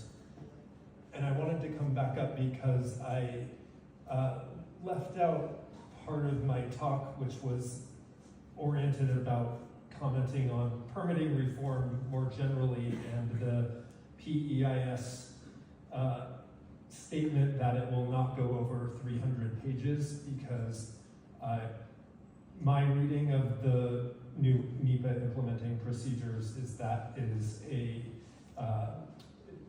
guidance, that is optional, and if the agency wanted to go over 300 pages or needed to, for example, because they're doing a nationwide programmatic environmental impact statement, they very well can decide to go over 300 pages.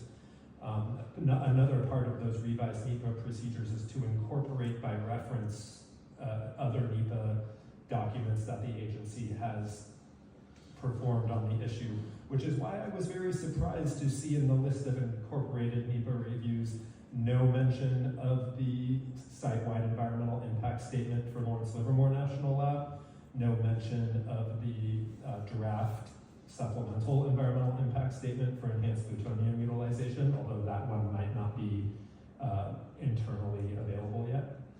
We don't know because it's never going to become publicly available. But that just made me think that the agency doesn't think spending $500 million on plutonium pit support work at Livermore so far, or the hundreds more it plans to spend, is enough of a project to analyze here, or not connected to plutonium pit work enough, even though it's called plutonium pit support work. Nor does more plutonium and bringing more plutonium for this work to a facility with 85,000 people in a town nearby and 7 million in the 50-mile radius that could be affected by a major accident or intentional destructive act pose a risk worthy of analyzing publicly. So I hope they reconsider and do include these documents by reference. They do consider going over 300 pages if necessary. For example, I believe it would be necessary, and I would like to see all of the comments that are submitted and put on the record orally in a document that's attached to the PEIS so that members of the public can review those comments rather than being kind of aggregated and responded to that way. I also want to just mention we have a website, www.pitpeis.com for folks watching the live stream or for anyone in the room who might want more resources on how to comment. Thanks. Donna, and then we're going to end with the person we started with, Mary Leah.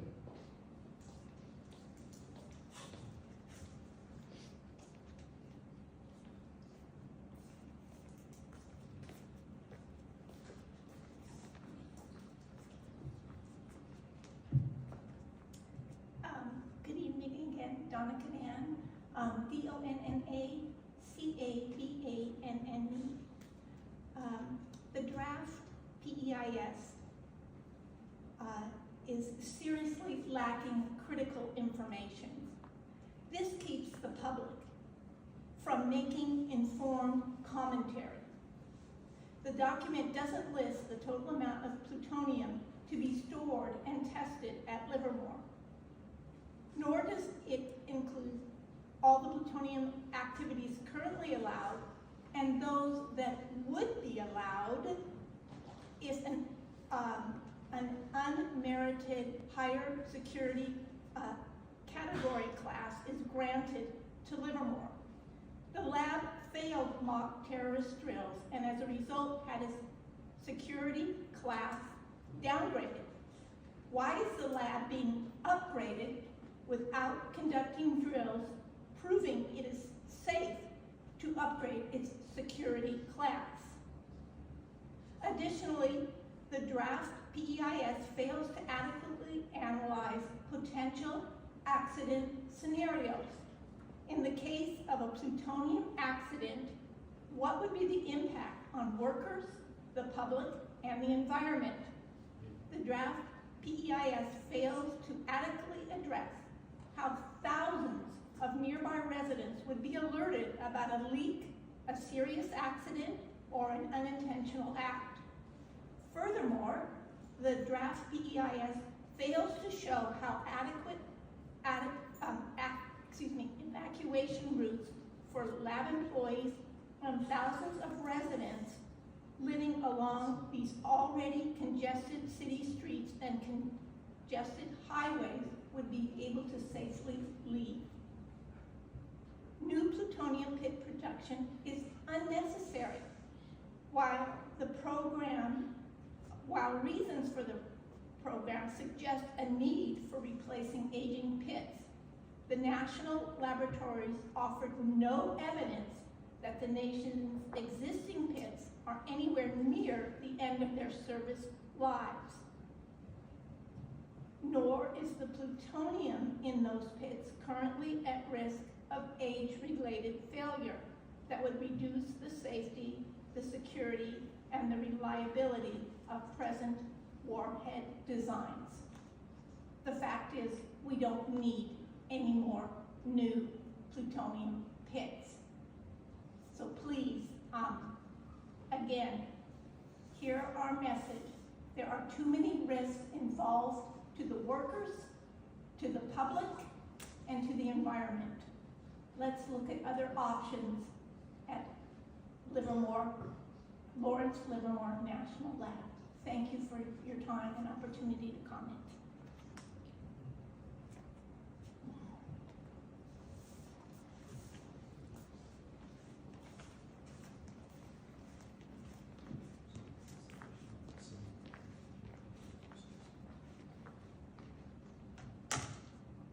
Hello, Mary Leah Kelly again, and I promised you 3 quick deficiencies in the PEIS. Let me offer the 3rd and some closing remarks. 3, Livermore Lab will be transporting more plutonium on our roads and freeways in support of NNSA's plans. I first read about the shipments of plutonium that would come to Livermore Lab from New Mexico in service of pit production in a Los Alamos document. The official transportation map I had at the time showed plutonium coming over the Altamont Pass on I-580 to Livermore, about an 1,100 mile journey. Yet the PEIS is silent on the amounts of plutonium that would be trucked in and out of Livermore Lab. It's silent on the frequency of the shipments. It's silent on the forms that plutonium would be in. And it's silent as well on the routes that plutonium would be allowed to take. There's this vague reference to coupons. You've already heard complaints about that. There must be an analysis and a disclosure of what forms that plutonium would be, as well as the other things that I just mentioned. Accidents happen, and plutonium trucks and family vans don't mix. The plan should not be allowed to go forward. I will submit longer written comments. I want to support and add to something that John Burroughs just said about the requirement to look at analyses that may not be on your plate today. And I would remind you that the legal structure that you point to in the draft PEIS saying that it requires this is in the National Defense Authorization Act. And remember that that act passes every year, and that the act next year or the year after that may be different than the act right now. So your obligation to look at alternatives more broadly is there for that reason as well. And I expect that all comments, whether submitted orally or in writing, will be incorporated verbatim in an appendix to the PEIS, and that there will be references provided so that all commenters can see how their comments were addressed in the final document. And I support what Scott said about the 200-page limit being discretion, I'm sorry, 300-page limit being discretionary. There's also the bureaucratic answer of appendices. But that limit, in other words, they don't count toward the page limit, that limit should in no way truncate the analysis. This is too important, too complicated to truncate the analysis. Thank you.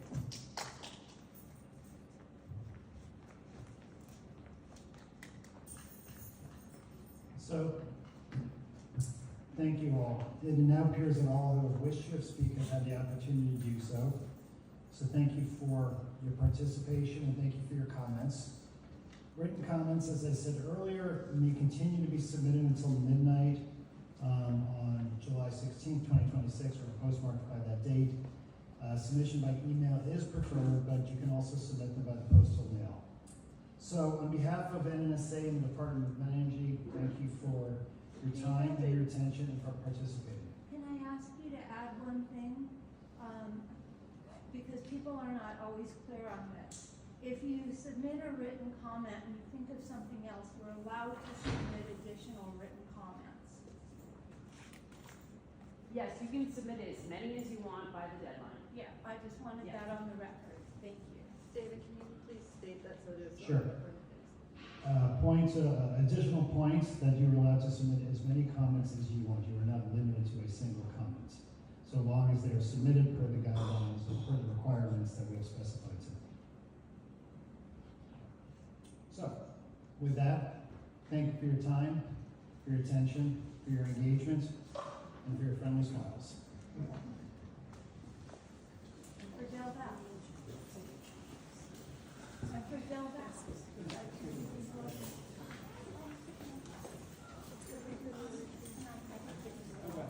Sure, thank you.